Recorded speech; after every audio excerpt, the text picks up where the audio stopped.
Poster বিতর্কে শ্রীলেখা মিত্র, জেলায় জেলায় থানায় অভিযোগ দায়ের। প্রধানমন্ত্রীর কুরুচিকর ছবি ব্যবহারের অভিযোগে গ্রেপ্তারের দাবি। ঠাকুরপুকুর থানায় অভিযোগ দায়ের বিজেপির গোরক্ষক সেনাকর্মী। পুরুলিয়া সদর থানাতেও শ্রীলেখার বিরুদ্ধে অভিযোগ দায়ের বিজেপি যুব মোর্চার তরফে অভিযোগ দায়ের মালদার বামন গোলাতেও। মালদার ইংরেজবাজার থানাতেও অভিযোগ বিজেপি মহিলা মোর্চার। মেদিনীপুর কোতোয়ালি থানাতেও অভিযোগ দায়ের এক মহিলার।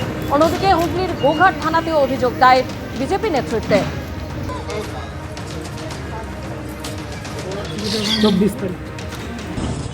নিট প্রশ্নফাঁস কাণ্ডের প্রতিবাদে শুক্রবার একাধিক বামপন্থী ছাত্র সংগঠনের ডাকে শিয়ালদা স্টেশন থেকে মিছিলে যোগ দেন হাজার হাজার কলেজ পড়ুয়া থেকে অভিভাবকরা। মিছিলে যোগ দেন ককরোচ জনতা পার্টির সদস্যরা। সেই প্রতিবাদে সামিল হয়ে পোস্টার বিতর্কে জড়ালেন অভিনেত্রী শ্রীলেখা মিত্র।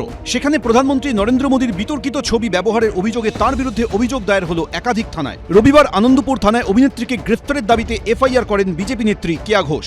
অভিযোগটা হচ্ছে শ্রীলেখা মিত্র যে কুরুচিকর ছবি, এবং ছবিটা আছে আমরা অভিযোগের সঙ্গে জানিয়েছি, সেই ছবি উনি ওপেন প্ল্যাটফর্মে প্রতিবাদের নামে এই বাদনামিগুলো উনি করেছেন এবং তাকে গ্রেপ্তারের দাবি জানিয়ে আজকে আমাদের এফআইআর এবং সোজাসুজি এফআইআর করেছি। আমি অনুরোধ করেছি যিনি কর্তব্যরত অফিসার ছিলেন যে ওনাকে অবিলম্বে গ্রেপ্তার করতে হবে। গ্রেপ্তার থেকে নিজে কোনো রকম দেখে নেওয়া করে দেওয়া এগুলো আমরা মানব না।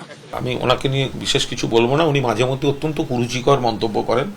উনি হতে পারেন কোনো একটা বিশ্বাসে চলেন, উনি হতে পারেন কোনো একটা বিশ্বাসকে উনি করেন, কিন্তু প্রধানমন্ত্রীরও যে ধরনের ছবিটি করেছেন সেটা কিন্তু খুব সুরুচিকর ছবি নয়। অন্যদিকে বিধাননগর সাইবার ক্রাইম থানাতে অভিনেত্রীর বিরুদ্ধে অভিযোগ দায়ের করা হয়েছে। শ্রীলেখা মিত্র তিনি প্রধানমন্ত্রীর একটা অমর্যাদাকর, আপত্তিকর, কুরুচিপূর্ণ ছবি নিয়ে তিনি দাঁড়িয়ে সেই প্রতিবাদের মঞ্চে সামিল হয়েছে। সেই ক্ষেত্রে আমাদের একটা অভিযোগ থাকেই এবং এটা নিয়ে আমরা বিধাননগর সাইবার পিএসএ একটা অভিযোগ করলাম।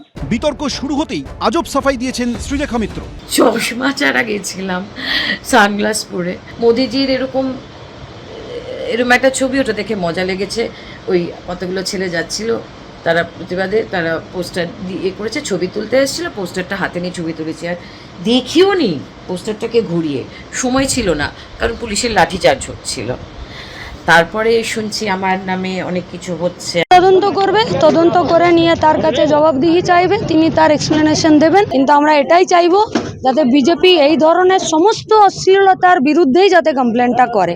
এক চোখে কাজল আর এক চোখে ফাঁকা রেখে দেওয়াটা যাতে না হয়। পোস্টার বিতর্কের জেরে এদিন রাতে শ্রীলেখা মিত্রর বাড়ির সামনে বিক্ষোভ দেখান বিজেপির কর্মী সমর্থকরা। শ্রীলেখার টালিগঞ্জের বাড়ির সামনে কালো পতাকা নিয়ে বিক্ষোভ দেখানো হয়। অন্যদিকে প্রধানমন্ত্রীর ছবিতে আগুন ধরিয়ে তা দিয়ে সিগারেট জ্বালানোর অভিযোগে সৌমিক চট্টোপাধ্যায় নামে এক ব্যক্তিকে গ্রেফতার করেছে বারাসত থানার পুলিশ। উনি যে কট্টরভাবে দেশদ্রোহী সেই ব্যাপারে আর কোনো আমাদের ব্যাপারে অনিশ্চয়তা নেই। তো সেই বিষয়ে কালকে বারাসাত থানায় জানানো হয়েছিল, ওনাকে অ্যারেস্ট করে আনা হয়েছিল। এদিন ধৃতকে আদালতে তোলার সময় স্লোগান ওঠে। ধৃতকে 4 দিনের জেল হেফাজতের নির্দেশ দিয়েছে আদালত। ভীষণ দুর্ভাগ্যজনক, কিন্তু যে পোস্টটা করেছে অত্যন্ত আপত্তিকর। আমাদের পরিবারের কেউ এটাকে সমর্থন করি না, ব্যবস্থা করবে সেটা আমরা মেনে নেব। সোশ্যাল মিডিয়ায় প্রধানমন্ত্রী এবং মুখ্যমন্ত্রীকে নিয়ে কুরুচিকর মন্তব্যের অভিযোগে রুম্মান কবির নামে এক ব্যক্তিকে গ্রেফতার করেছে বারুইপুর থানার পুলিশ। সত্যজিৎ বৈদ্য, রঞ্জিত সাউ, রঞ্জিত হালদার, এবিপি আনন্দ। এবিপি আনন্দ, এগিয়ে থাকে, এগিয়ে রাখে।